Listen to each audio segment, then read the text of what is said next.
തീർച്ചയായും തലശ്ശേരിയിൽ നിന്ന് നവീൻ നമ്മോടൊപ്പം ചേരുകയാണ്.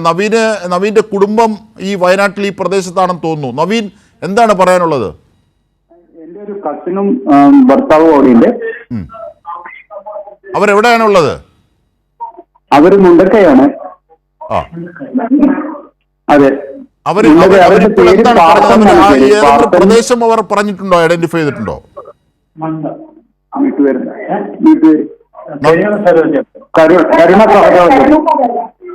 നവീൻ, ആ വീട്ടുപേരല്ല, ആ പ്രദേശം അറിയാമോ? രക്ഷാപ്രവർത്തകർക്ക് നമുക്ക് പാസ് ചെയ്യാൻ വേണ്ടിയിട്ടാണ്. ഞങ്ങളും ഈ രക്ഷാപ്രവർത്തനത്തിന്റെ ഭാഗമാകുകയാണ്. ചൂരൽമലയിൽ നിന്ന് 3 കിലോമീറ്റർ മുന്നോട്ടാണ് ചേട്ടാ.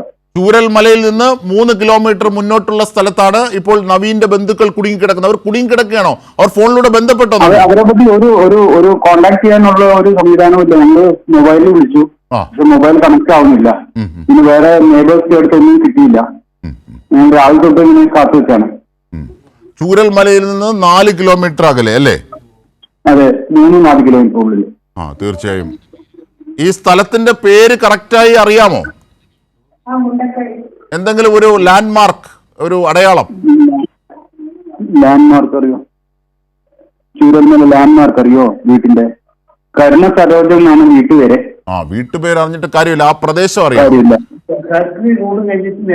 ഫാക്ടറി റോഡ് കഴിഞ്ഞിട്ട് ശകലം മുന്നോട്ടാണ്. ഫാക്ടറി റോഡ് അല്ലേ? അതെ, ഫാക്ടറി റോഡ് കഴിഞ്ഞ് ശകലം മുന്നോട്ട്. ഓക്കെ. തീർച്ചയായും രക്ഷാപ്രവർത്തകർക്ക് ഈ വിവരം ഞങ്ങൾ പാസ് ചെയ്യാം.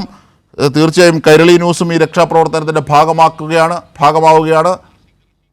റഫീഖ്, തലശ്ശേരിയിൽ നിന്ന് നവീൻ ഇപ്പോൾ ബന്ധപ്പെട്ടു കൈരളി ന്യൂസിനോട്. അതായത് ഈ ചൂരൽമലയിൽ നിന്ന് 4 കിലോമീറ്റർ അകലെ ഫാക്ടറി റോഡിനോട് ചേർന്നുള്ള ഒരു വീട്ടിലാണ് കുടുങ്ങിക്കിടക്കുന്നത്. കരുണ സരോജം എന്നാണ് വീട്ടുപേര്. അതെ, ഫാക്ടറി റോഡിന്റെ അവിടെ കുറച്ച് കുടുംബങ്ങൾ കുടുങ്ങിക്കിടക്കുന്നുണ്ട്. അവിടെ ഇപ്പം NDRFന്റെയും രക്ഷാസേന അവിടെ എത്തിയിട്ടുണ്ട്. അവിടെ നിലവിൽ എത്താൻ കഴിഞ്ഞിരുന്നില്ല നമുക്ക് ഇത്രയും സമയം. നിലവിൽ അവിടെ എത്തിയിട്ടുണ്ട്. ഇനി അവരെ അവിടെ ഒന്ന് പരിശോധന നടത്തി എങ്ങനെയാണ് പുറത്തേക്ക് കൊണ്ടുവരാൻ കഴിയാന്നുള്ള പരിശോധന നടത്തി കൊണ്ടുവരും. അവിടെ ഇപ്പം നിലവിൽ എത്തിയിട്ടുണ്ട്. അപ്പം വളരെ പെട്ടെന്ന് തന്നെ അവർ രക്ഷപ്പെടുത്താൻ കഴിയുമെന്നതാണ് കരുതുന്നത്. കാരണം അവിടെ നേരത്തെ നമുക്ക് എത്താൻ കഴിയുന്നുണ്ടായിരുന്നില്ല. ഇപ്പോൾ അവിടെ നമുക്ക് എത്തിപ്പെടാൻ കഴിഞ്ഞിട്ടുണ്ട്. Very good.